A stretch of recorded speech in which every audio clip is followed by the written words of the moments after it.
Guys, पॉलिटिका video series में आप लोग को स्वागत है। लास्ट वीडियो में थोड़ा टेक्निकल इशू हो गया था साउंड का। तो लाउड जो हम लोग लोकसभा वगैरह, एक्चुअली लास्ट वीडियो में हम लोग प्राइम मिनिस्टर्स का लिस्ट डिस्कस किए थे, वो तो ठीक है। यूनियन लेजिस्लेचर स्टार्ट किए थे, वो भी ठीक है। राज्यसभा तक सही था ऑडियो, लोकसभा के बीच से ऑडियो का गड़बड़ी हुआ है। तो मैं यहाँ पर क्या कर रहा हूँ, लोकसभा से ही कंटिन्यू कर रहा हूँ, ठीक है। तो देखो भाई साहब, speaker of Lok Sabha is elected from among its member as soon as the first meeting of the house. जैसे ही फास्ट मीटिंग हो जाता है लोकसभा का, उसके बाद ही क्या हो जाता है, उन्हीं मेंबर में से एक आदमी को स्पीकर चुना जाता है, जो कि प्रिंसिपल स्पोक्स पर्सन हो जाते हैं। क्या हो जाते हैं? Principal spokesperson in the house.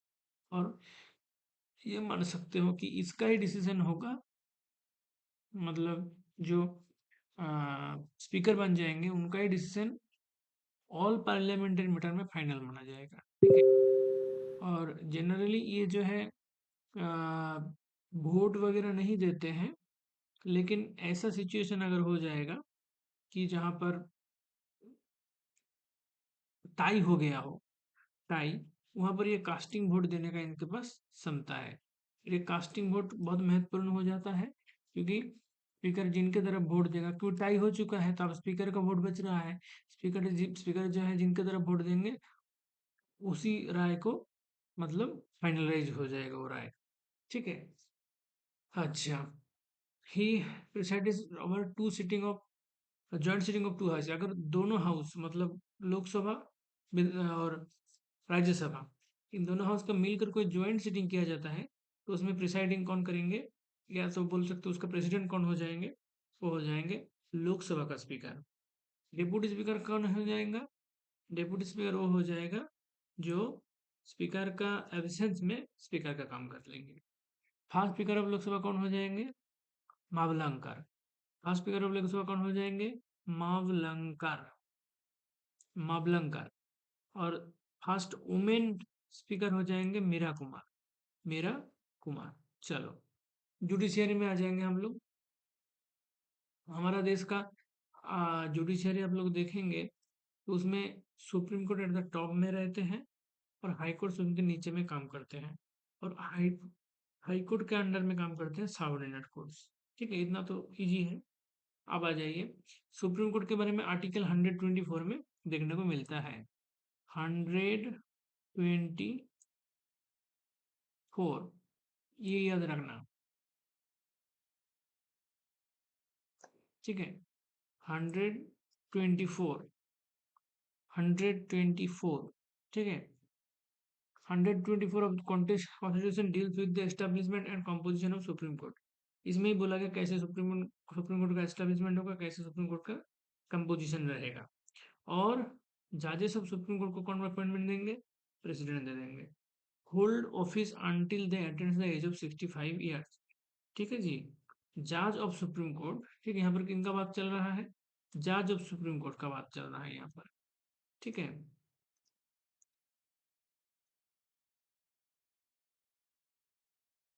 जज ऑफ सुप्रीम कोर्ट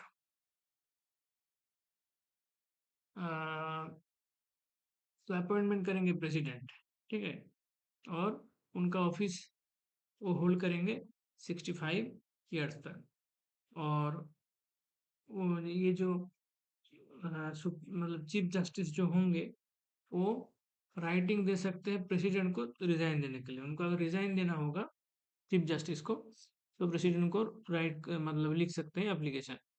और can be impeach by president on the recommendation of parliament. अगर पार्लियामेंट चाहते हैं, प्रेसिडेंट को अपील कर सकते हैं कि भाई जो चीफ जस्टिस है उनको हटा दिया जाए, वो अच्छे से काम नहीं कर रहे, वो सही तरीके से नहीं कर पा रहे हैं, ठीक है, तो उनको हटा दिया जाए, ठीक है। ऐसा वो प्रेसिडेंट को बोल सकते हैं, और उस हिसाब से प्रेसिडेंट उनको इम्पीच कर सकते हैं, ठीक है। और सुप्रीम कोर्ट का इसके बारे में कहाँ पर जानने को मिलता है? सुप्रीम कोर्ट के बारे में जानने को मिलता है आर्टिकल 124 से, ठीक है, आर्टिकल 124। 25 हाई कोर्ट देखने को मिलता है यूनियन टेरिटरी और स्टेट मिला के, ठीक है, 25 हाई कोर्ट देखने को मिलता है। अच्छा, constitution does not specify the strength of high court, ठीक है, स्ट्रेंथ ऑफ हाई कोर्ट के बारे में कॉन्स्टिट्यूशन में अच्छे से नहीं डिस्कशन किया हुआ है, ये प्रेसिडेंट के ऊपर छोड़ दिया गया है, description of the president. Territorial jurisdiction of high court is coterminous with the territory of state, high court का पावर जो होगा विद इन द टेरिटरी होगा, स्टेट का टेरिटरी के अंदर ही वो काम करेंगे। अब एग्जीक्यूटिव में आप देखेंगे स्टेट एग्जीक्यूटिव क्या होते हैं, स्टेट एग्जीक्यूटिव में गवर्नर देखने को मिलता है, गवर्नर हो जाता है constitutional head of the state, क्या हो जाते हैं constitutional constitutional head of the state under article 155, ठीक है, 155,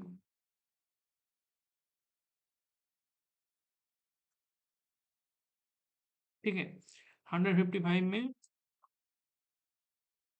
governor is appointed by the president and holds office during the pleasure of president, मतलब ऐसा कोई मतलब फिक्स रूल नहीं है, प्रेसिडेंट जितना दिन चाहेगा उतना दिन वो रहेगा गवर्नर, ठीक है, governor is appointed by the president, president appointment देते हैं उनको और ऑफिस होल्ड करते हैं during the pleasure of president, जितना दिन प्रेसिडेंट चाहते हैं उतना दिन गवर्नमेंट गवर्नर ऑफिस होल्ड कर सकते हैं।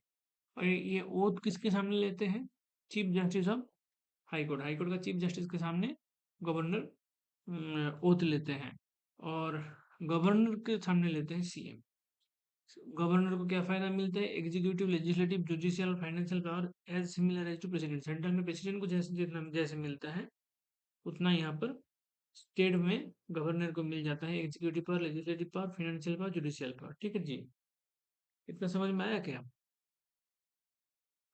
124 आर्टिकल में हम लोग को सुप्रीम कोर्ट के बारे में जानने को मिला था, 155 में गवर्नर, 155 में गवर्नर, ठीक है, 155 में गवर्नर। चलिए, चीफ मिनिस्टर ये हो जाता है real executive head of state, his position in the state level is analogous to the position of prime minister at the centre, centre में प्राइम मिनिस्टर का जितना जैसा पोजीशन होता है स्टेट में चीफ मिनिस्टर को उतना होता है। और ये ओथ किसके सामने लेते हैं या लेती है, गवर्नर ऑफ द स्टेट, ठीक है, governor of the state, governor of the state के सामने ये ओथ लेती है। ही और she elected for term of 5 year, 5 साल का इनका पीरियड होते हैं, ठीक है।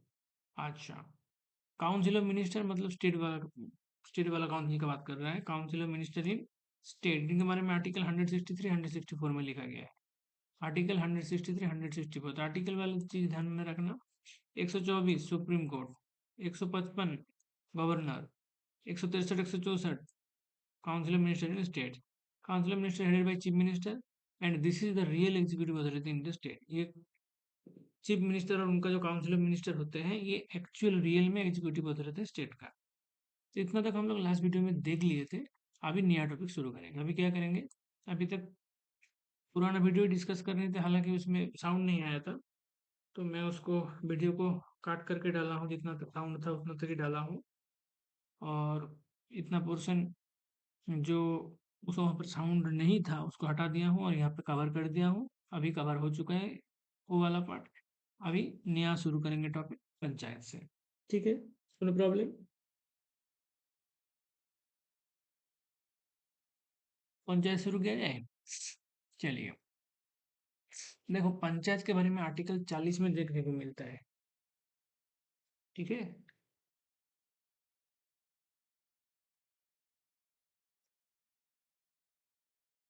पंचायत के बारे में किसी को जानना होगा तो आर्टिकल 40 देखना होगा, talks about the organising village panchayat and giving them necessary power and authority, ठीक है।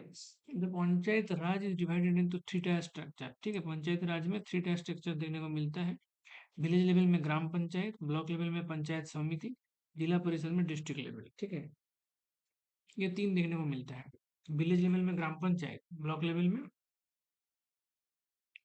पंचायत समिति, डिस्ट्रिक्ट लेवल में जिला परिषद।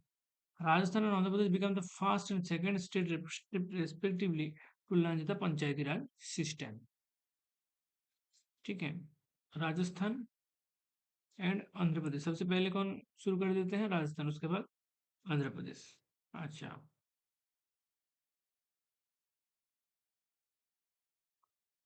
अब यहाँ पर आ जाएगा कॉमिटी का नेम और उसका क्या रोल था।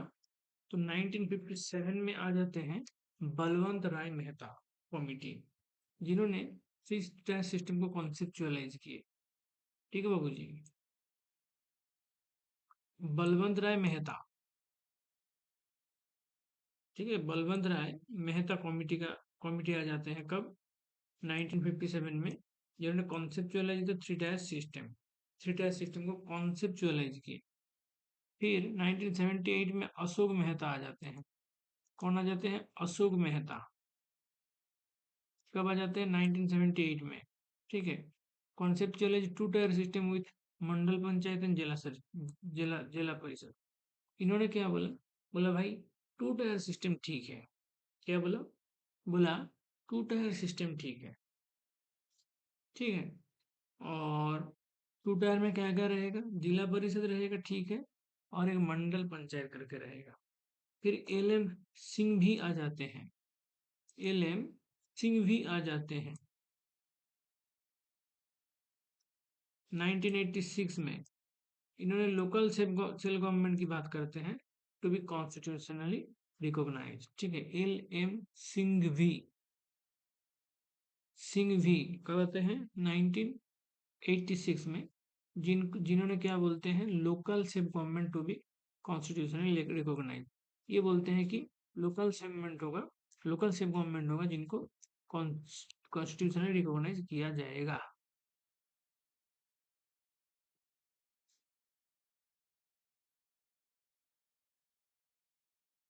ठीक है बाबू, कोई दिक्कत?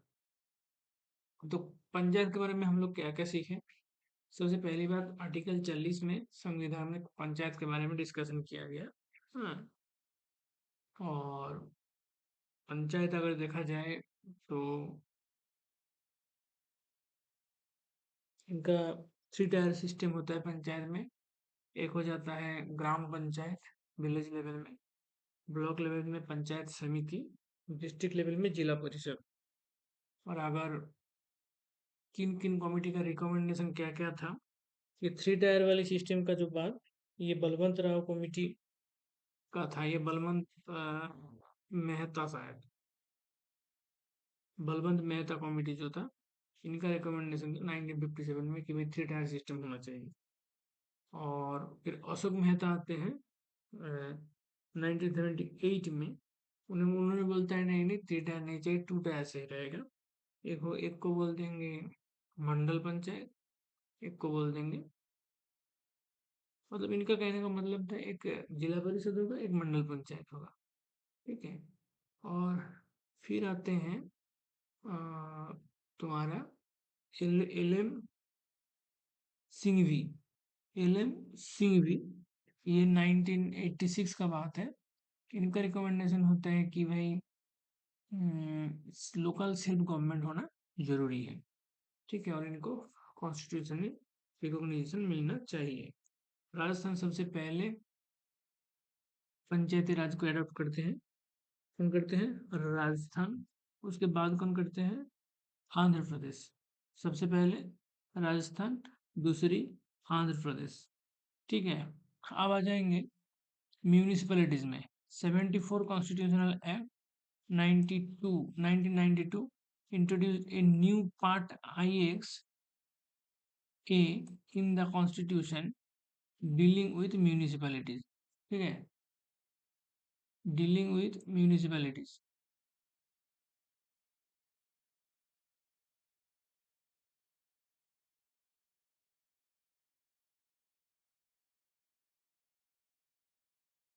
9A। ठीक है, ये 74th कॉन्स्टिट्यूशनल एक्ट 1992 की बात है। यहाँ पर एक पार्ट IX A 9A जुड़ा जाता है, जिसमें म्यूनिसिपैलिटी के बारे में देखने को मिलता है। ठीक है, ठीक है जी। ये 1970 1992 का बात है, 74th कॉन्स्टिट्यूशनल एक्ट, जिसमें 9 A जहाँ पर म्यूनिसिपैलिटी देखने को मिलता है। 74th amendment act also added a new 12 schedule to the constitution। ठीक है, एक शेड्यूल भी देखने को मिल जाता है। ठीक है, 74th जो अमेंडमेंट एक्ट होता है उसके दौरान एक शेड्यूल 12 न्यू 12 शेड्यूल देखने को मिलता है टू द कॉन्स्टिट्यूशन। कॉन्स्टिट्यूशन में नया 12 शेड्यूल जो है इसी 74th अमेंडमेंट एक्ट के दौरान देखने को मिलता है।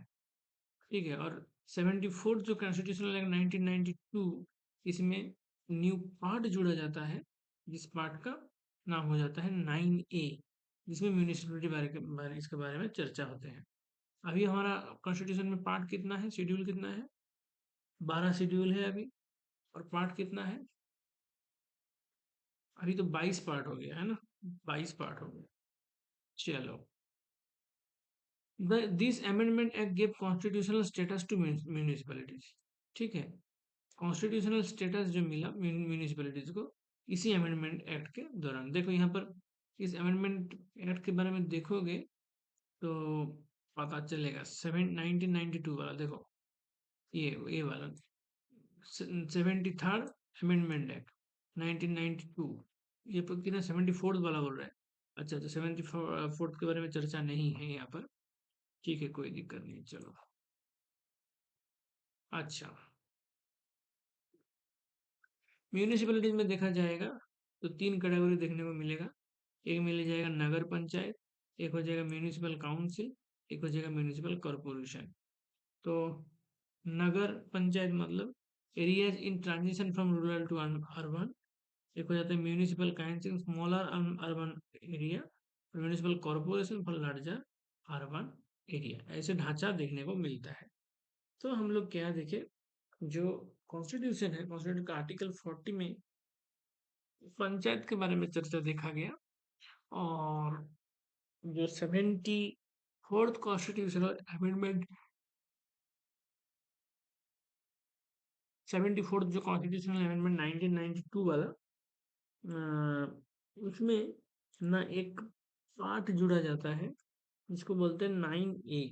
ठीक है, और इसी अमेंडमेंट एक्ट के दौरान एक शेड्यूल भी जुड़ जाता है नया, 12 शेड्यूल, जहाँ पर म्यूनिसिपलिटीज के बारे में चर्चा होते हैं। ठीक है, और म्यूनिसिपल इसी एक्ट के दौरान म्यूनिसिपैलिटी जो है कॉन्स्टिट्यूशनल इंस्टीट्यूशन का मतलब कॉन्स्टिट्यूशन के अंडर आ जाता है ये म्यूनिसिपैलिटीज। और म्यूनिसिपैलिटीज का ढांचा देखा जाएगा तो 3 तरह का स्ट्रक्चर देखने को मिलता है। छोटा मोटा जाएगा जो रूरल से अर्बन बन रहे हैं वहाँ पर म्यूनिसिपल तुमको पंचायत देखने को मिलेगा। ऐसा ही तो नाम था ना, नगर पंचायत। हाँ, नगर पंचायत देखने को मिलेगा। थोड़ा सा छोटा छोटा मोटा अर्बन एरिया होगा तो वहाँ पर म्यूनिसिपल क्या बोलते हैं,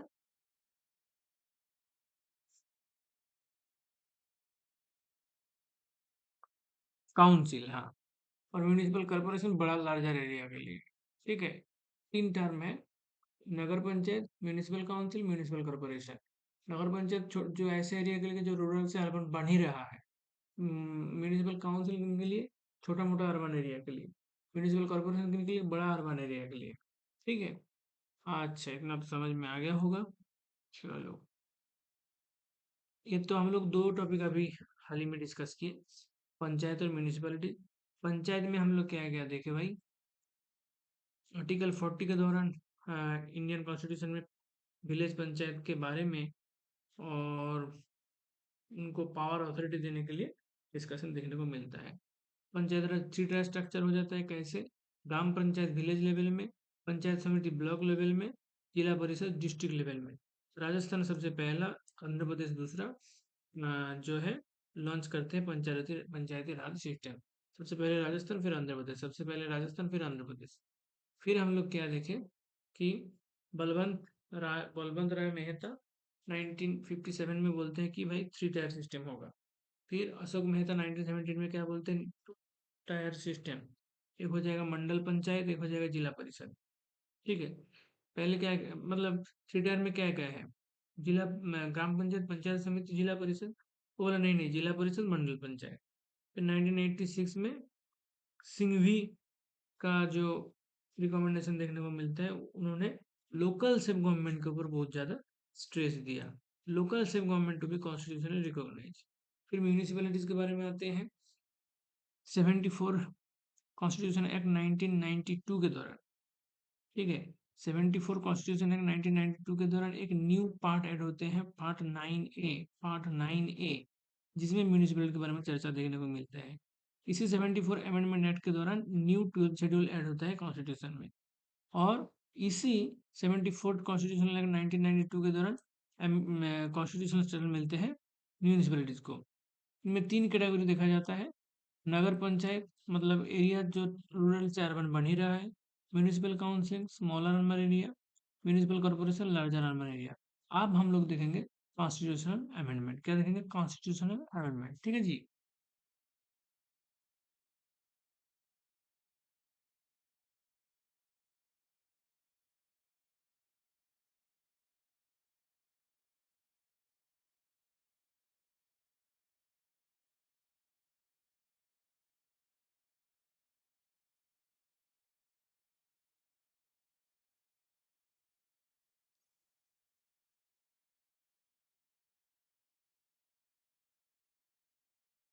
देखो, जो आर्टिकल 368 है, आर्टिकल 3 3 दूना 6, 6 + 2 8, 368।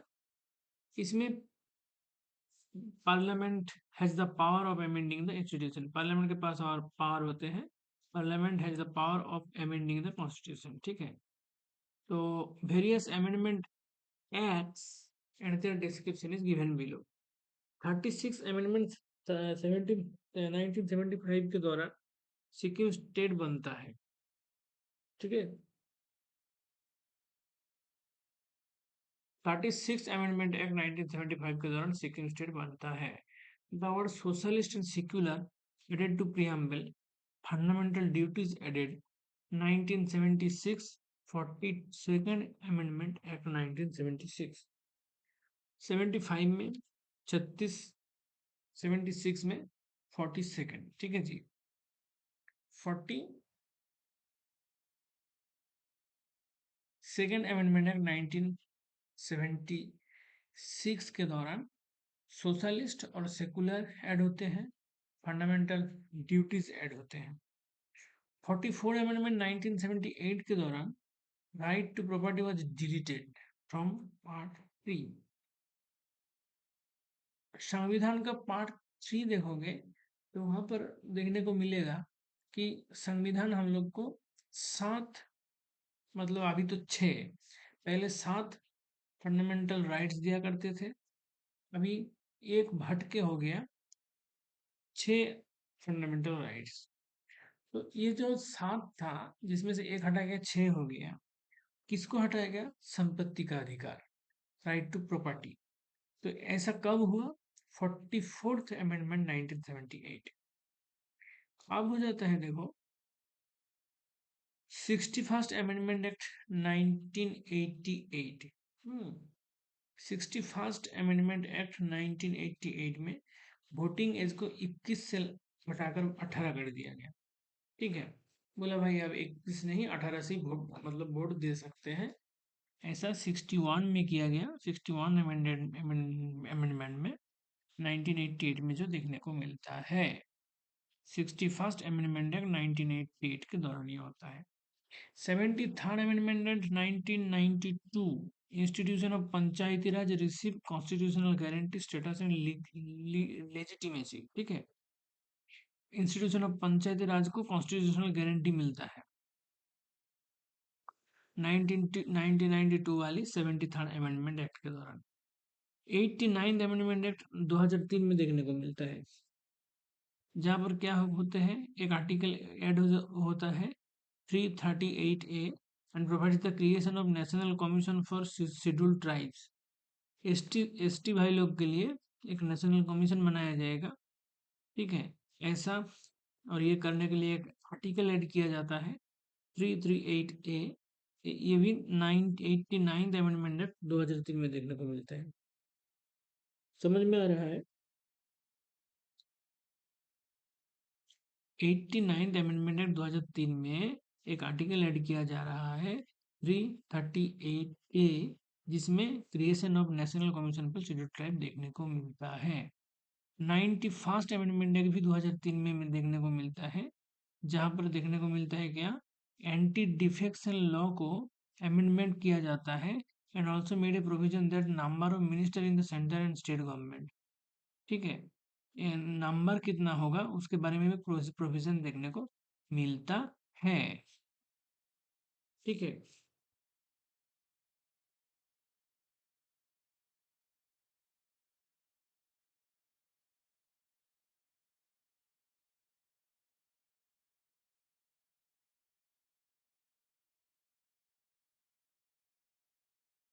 ठीक है भाई, समझ में आया।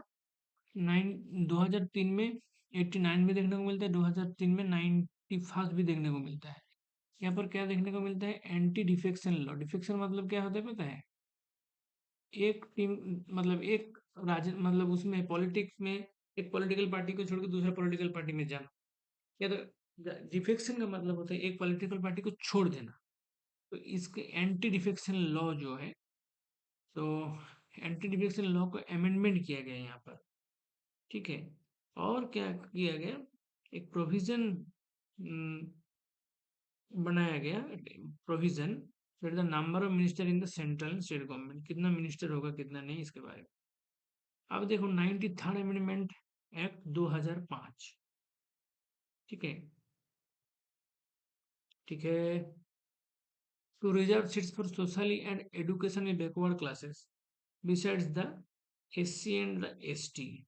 ठीक है, मतलब रिजर्वेशन देखने को मिलता है यहाँ पर सोशली और एजुकेशनली बैकवर्ड कास्ट क्लासेस जो भी हैं, एससी और एसटी के साथ साथ बैकवर्ड क्लास मतलब बीसी, ओबीसी जिनको कहते हैं, है ना। एससी एसटी के साथ साथ एडुकेशनली बैकवर्ड, सोशली बैकवर्ड जो क्लासेस है उनके लिए रिजर्वेशन, ये 2005 से शुरुआत हुआ है इनका, 93rd अमेंडमेंट के दौरान। ठीक है जी। 2005 में शुरुआत, 93rd amendment. 95th amendment 2009 extend the reservation of seats for SC STs in the Lok Sabha for another 10 years। ठीक है, जो रिजर्वेशन ऑफ सीट है एससी और एसटी का लोकसभा में, ये रिजर्वेशन और 10 साल के लिए बढ़ा दिया गया। कब? 95th अमेंडमेंट के दौरान 2009 में। अब देखो 97th अमेंडमेंट 2011 में देखने को मिलता है। ठीक है जी। 97th अमेंडमेंट एक्ट 2011 को देखने को मिलता है। This amendment give constitutional status to cooperatives. 2011 वाला 97 में कॉन्स्टिट्यूशनल स्टेटस देते हैं कोऑपरेटिव को। 98 वाला 2012 में इंसर्ट करते हैं article 371 J to empower the governor of Karnataka to take step to develop Hyderabad Karnataka region. ठीक है, ये गवर्नर ऑफ कर्नाटका को पावर देते हैं कि भाई तुम हैदराबाद कर्नाटका वाला रीजियन बनाओ, कोई दिक्कत नहीं है। ठीक है। हैदराबाद यानी हैदराबाद कहाँ पर आते हैं, तेलंगाना में आते हैं। तो ये पावर उनको दिया जाता है गवर्नमेंट ऑफ कर्नाटका को through article 371 J and 98th amendment act of 2012। 101 amendment act 2016। 2016 में देखने को मिलता है 101 अमेंडमेंट एक्ट, जहाँ पर good GST, good and services tax bill important है भाई, पूछ सकता है जीएसटी कितने अमेंडमेंट में है। 101 जो कि 2016 में आते हैं। 102 आते हैं 2018 में, provides the constitutional status to national commission for backward classes. ठीक है, national commission for backward class. एक तो पहले ही हम लोग देखे थे national commission for scheduled tribes, यहाँ पर क्या बोल रहे हैं, national commission for backward class, इनको कॉन्स्टिट्यूशनल स्टेटस दिया जाता है 102nd अमेंडमेंट एक्ट 2018 में, 103rd अमेंडमेंट एक्ट 2019 में 10% reservation for to the economically backward class of the society. ये 2019 से इनका शुरुआत होते हैं, समझ रहे हो।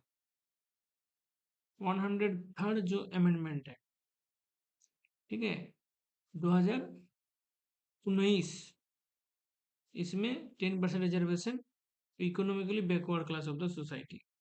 104 अमेंडमेंट एक्ट 2020 में देखने को मिलता है, जहां पर क्या देखा जा रहा है, to restore the power of the state government and UTs to identify and specify socially and economically backward classes. ठीक है, ये गवर्नमेंट और यूटी के अंदर ये पावर मिलेगा कि वो आइडेंटिफाई कर पाएंगे, स्पेसिफाई कर पाएंगे सोशली इकोनॉमिकली बैकवर्ड क्लासेस को। ठीक है, सोशली और इकोनॉमिकली बैकवर्ड क्लासेस को। तो ये हो जाता है सारे अमेंडमेंट एक्ट के बारे में। हम लोग दोबारा पढ़ेंगे, ठीक है, अभी रिवीजन करेंगे। चलो, तो ये अमेंडमेंट सिस्टम कितने आर्टिकल में बोला गया है? 368। अच्छा, सबसे पहले सिक्किम स्टेट का फॉर्मेशन होता है 36 अमेंडमेंट एक्ट के द्वारा 1975। फिर 42nd अमेंडमेंट एक्ट 1976 में देखने को मिलता है, जहाँ पर सोशली सेकुलर पीएमएल में जोड़ा जाता है, फंडामेंटल ड्यूटीज जोड़ा जाता है। 44th amendment act 1978, right to property was deleted from part 3। 61st amendment act 1988 में वोटिंग एज को 21 से 18 कर दिया गया, 61 वाली 1988 में। 73rd अमेंडमेंट देखने को मिलता है 1992 में, ठीक है, जिसमें क्या बोला कि पंचायती राज जो है कॉन्स्टिट्यूशनल गारंटी इनको मिल गया। अच्छा, 89 अमेंडमेंट एक्ट 2003 में देखने को मिलता है, जहां पर आर्टिकल 338A जोड़ा जाता है और national commission of schedule tribe बनाया जाता है। 91st अमेंडमेंट 2003 में देखने को मिलता है, जहां पर एंटी डिफेक्शन लॉ को अमेंडमेंट किया जाता है और प्रोविजन बनाया जाता है number of minister in the centre and state government के लिए। 93rd अमेंडमेंट एक्ट 2005, ठीक है, 93rd amendment act 2005 reserve seat for socially backward classes, उनके लिए 2005 वाला हो जाता है। 2009 में 95th देखने को मिलता है, reservation of seats for SC ST in the Lok Sabha for another 10 years, ये 95th में देखने को मिलता है 2009 में। 97th 2011 में कॉन्स्टिट्यूशनल स्टेटस टू कोऑपरेटिव्स, ध्यान से देखना, ठीक है, ध्यान से देखिएगा। चलो,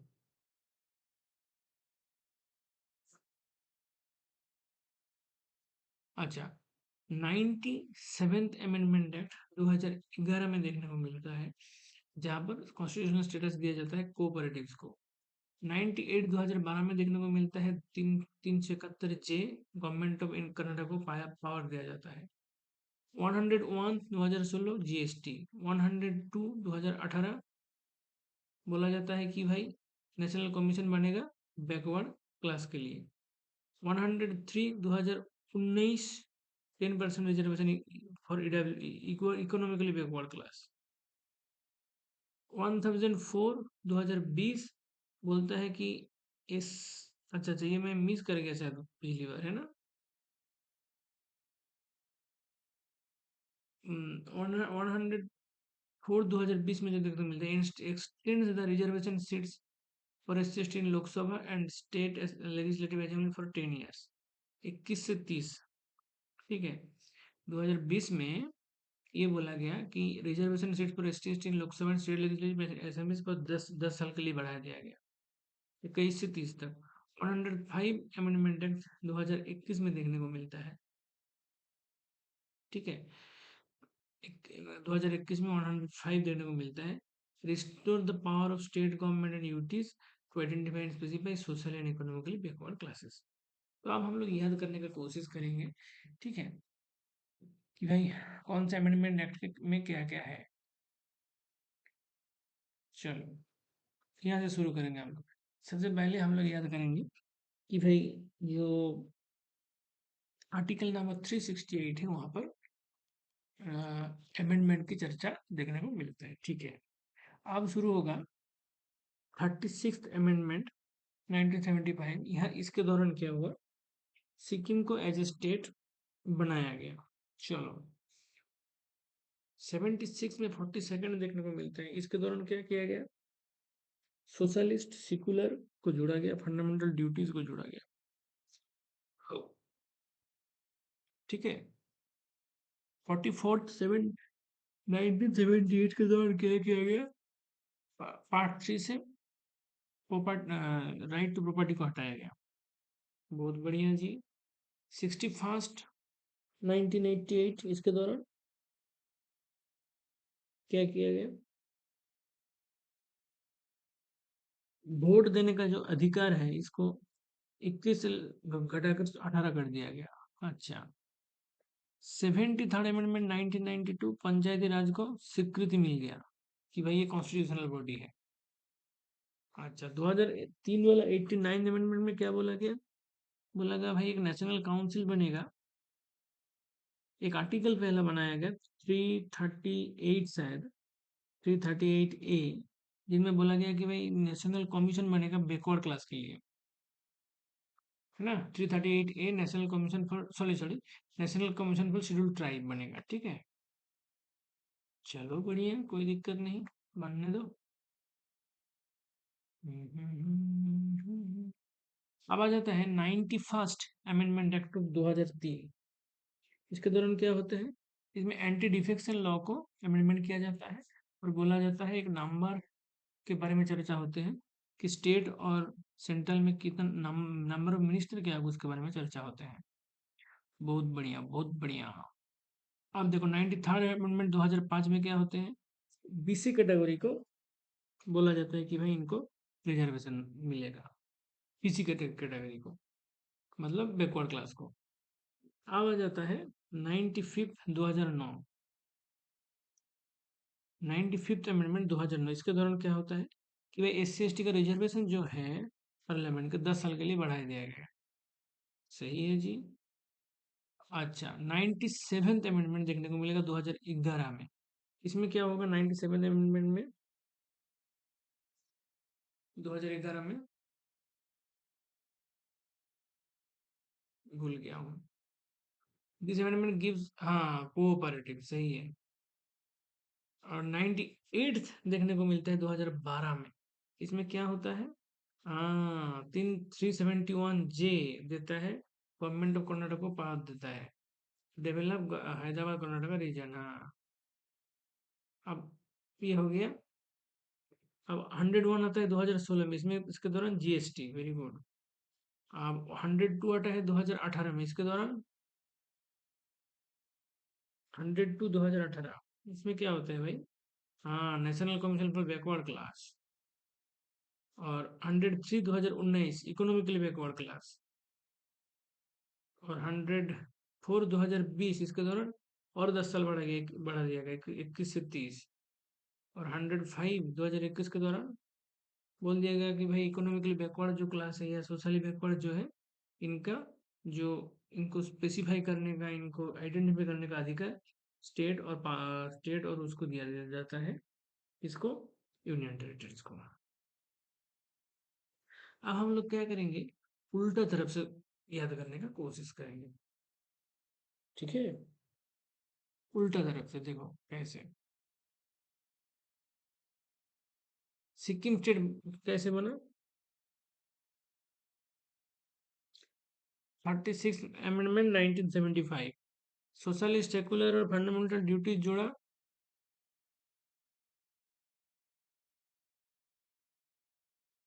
कब जोड़ा,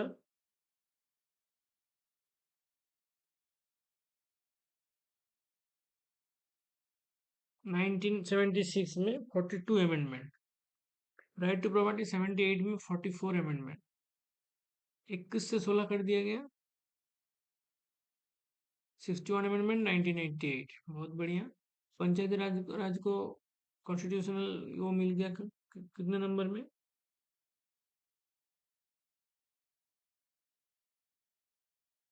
1992 73। बहुत बढ़िया जी। ये थोड़ा गड़बड़ वाला लगता है। नहीं जी, बिल्कुल सही है। हाँ, सही है। और 74th अमेंडमेंट के अमेंडमेंट भी 1992 में होता है, जिसमें म्यूनिसिपैलिटी की चर्चा होते हैं। और creation of national commission for scheduled tribe ये कब होता है? आर्टिकल 338 ए जोड़ दिया जाता है।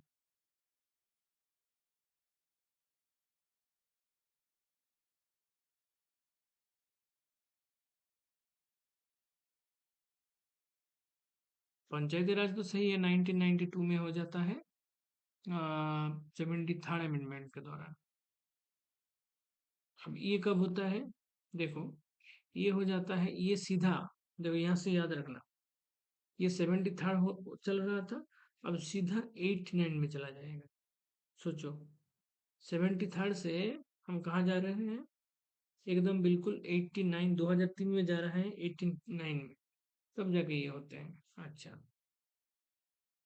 फिर ये कब हो जाएगा?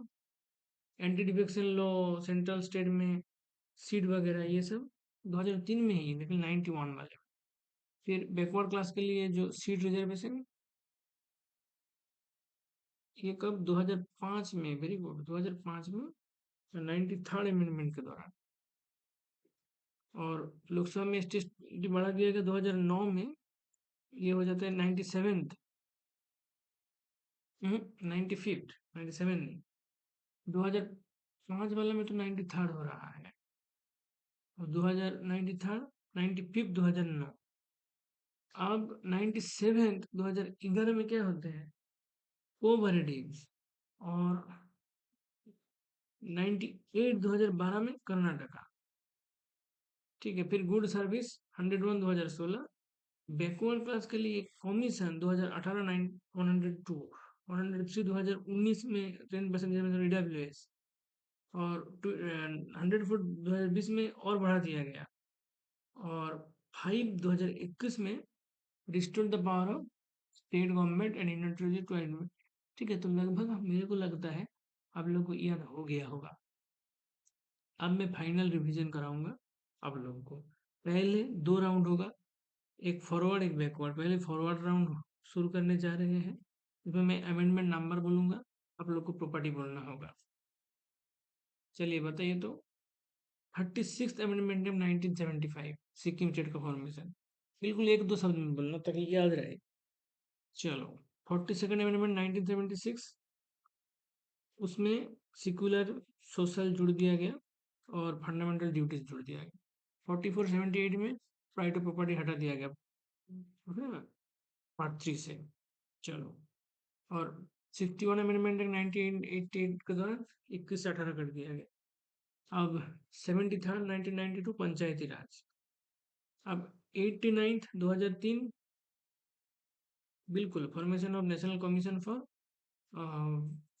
बैकवर्ड शेड्यूल ट्राइब, और इसका आर्टिकल नंबर होता है 338 ए। चलो चलो चलो। अब 91st 2003 में anti defection, number of seats in central and state. अच्छा, 93rd 2005 बीसी के लिए रिजर्वेशन। 95th 2009 10 साल का extension S C S T का लोकसभा में। 97 2011 कोऑपरेटिव। 98 2012 कर्नाटक गवर्नमेंट को पावर देते जाते कि आप हैदराबाद हैदराबाद कर्नाटक बनाइए।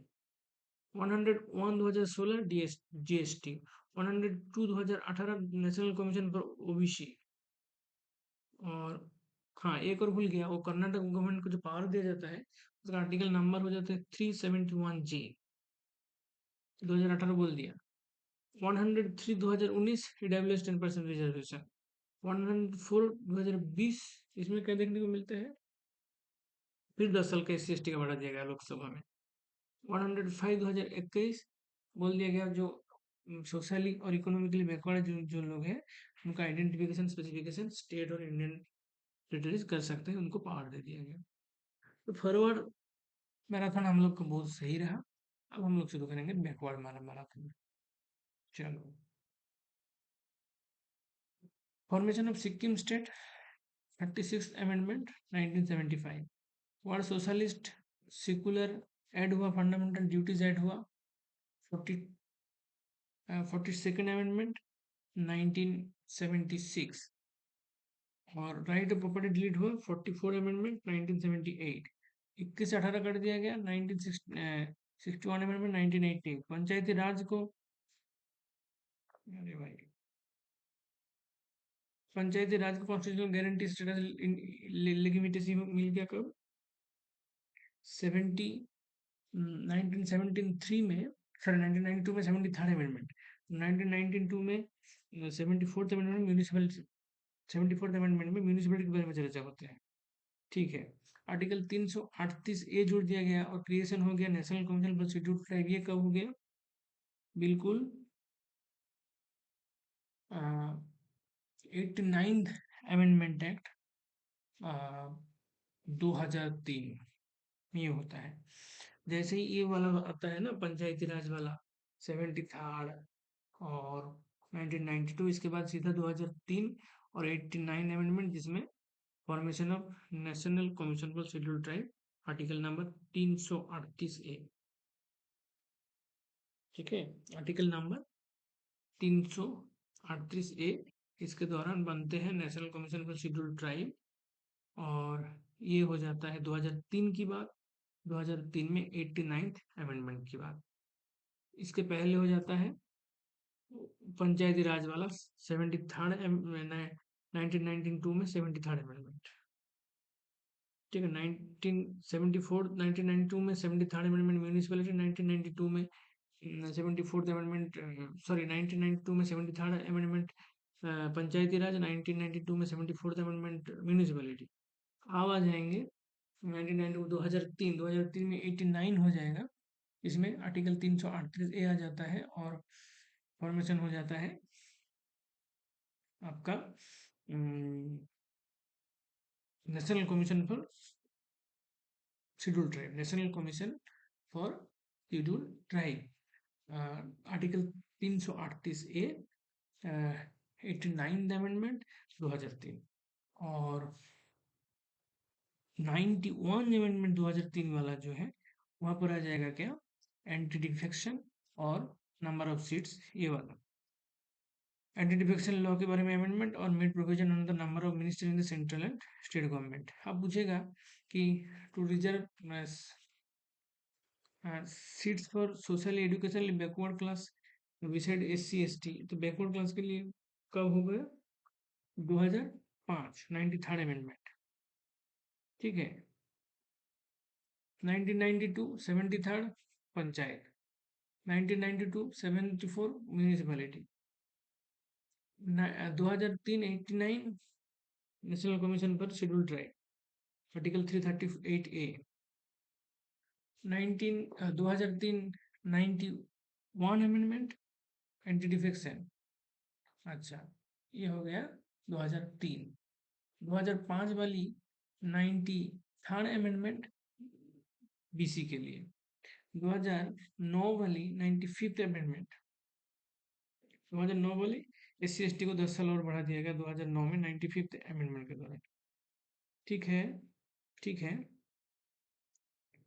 कोऑपरेटिव को 2011 में मिलता है और ये 97th अमेंडमेंट हो जाता है, क्योंकि 2005 में तीन जो OBC वाला में 90 था, 2009 में 95th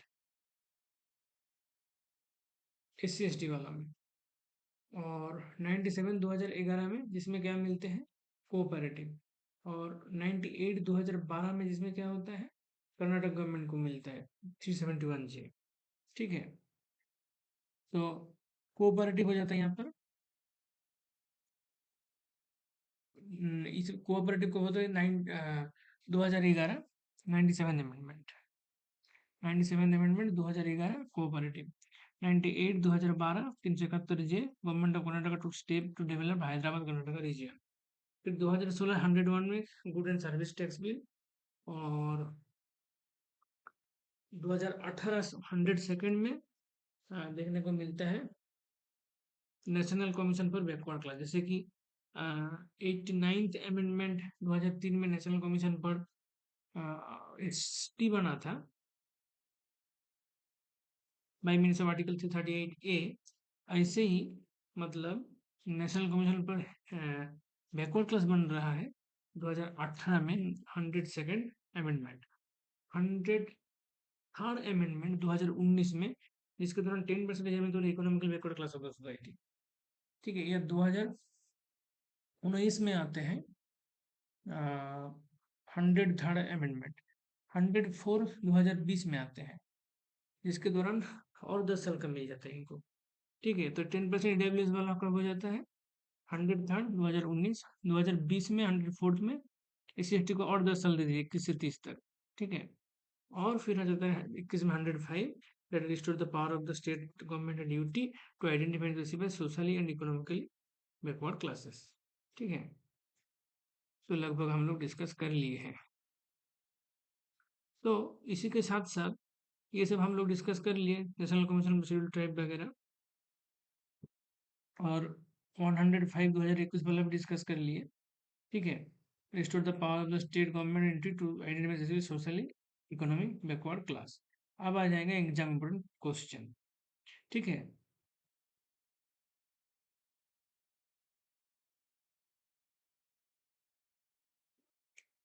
तो ये सब भाई ध्यान में रखना। ठीक है, काम की चीज़ है। और इसी के साथ साथ हमारा पॉलिटी खत्म होता है। लास्ट तक देखने के लिए बहुत बहुत धन्यवाद आप लोग को। हमारा पॉलिटी सीरीज खत्म।